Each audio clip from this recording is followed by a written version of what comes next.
আজকের অঙ্কটা আমরা দেখি তাহলে কি আছে দেখা যাক। এখানে বলেছে অঙ্কটায় ও কেন্দ্রীয় বৃত্তে এ বি একটা জ্যা বি বিন্দুতে একটি স্পর্শক বর্ধিত এ ওকে টি বিন্দুতে ছেদ করেছে। বি এ টি কোণের মান 21 ডিগ্রি হলে বি টি এ কোণের মান কত? তাহলে এখন একটা ও কেন্দ্রের ভিতর এঁকে নিয়েছি, এখানে এ বি একটা জ্যা আর বি বিন্দুতে এই যে বি বিন্দু যেটা দেখতে পাচ্ছ এখানে এই এক্স ওয়াই একটা কাল্পনিক স্পর্শক টেনে নিয়েছি। এবার আমরা দেখছি, এবার আমরা একটা অঙ্কন করেছি এখানে যে ও আর বি বিন্দু যোগ করলাম। এই ও কেন্দ্রবিন্দু আর বি বিন্দুটা এই বিন্দু যোগ করলে এখানে যে ত্রিভুজ গঠন হবে ও এ বি।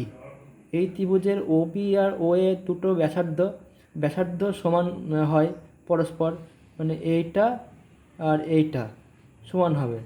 তাহলে এই কোণটা আর এই কোণটা সমান হচ্ছে, তাহলে এই কোণটা যদি 21 হয় তাহলে এই কোণটা 21 হবে। আর উপর দিকে বি বিন্দুতে স্পর্শক এক্স ওয়াই হলে ও হচ্ছে স্পর্শবিন্দুগামী ব্যাসার্ধ যেটা পরস্পর স্পর্শকের সঙ্গে 90 ডিগ্রি কোণে অবস্থান করে। তাহলে এখানে 90 ডিগ্রি কোণ লিখে দিলাম। এখন এই কোণটা হচ্ছে তাহলে এই কোণটা আর এই কোণটা যোগফল। তাহলে এখন লিখি যে এ বি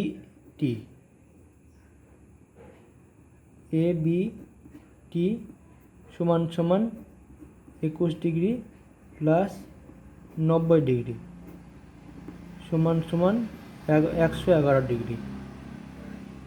আর এদিকে হচ্ছে কোণ বিএটি সমান সমান 21 ডিগ্রি। তাহলে আমাদের ত্রিভুজ বিএটি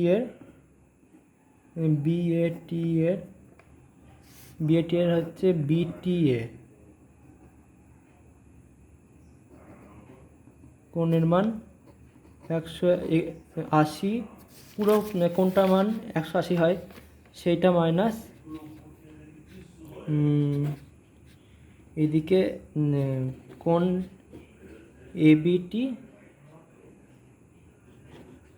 এবিটি প্লাস কোণ বিএটি। তাহলে 180 মাইনাস 21 প্লাস 111, 180 মাইনাস 132। তাহলে এই দুটো যদি বিয়োগ করা হয় তাহলে উত্তর আসবে আমাদের 48 ডিগ্রি।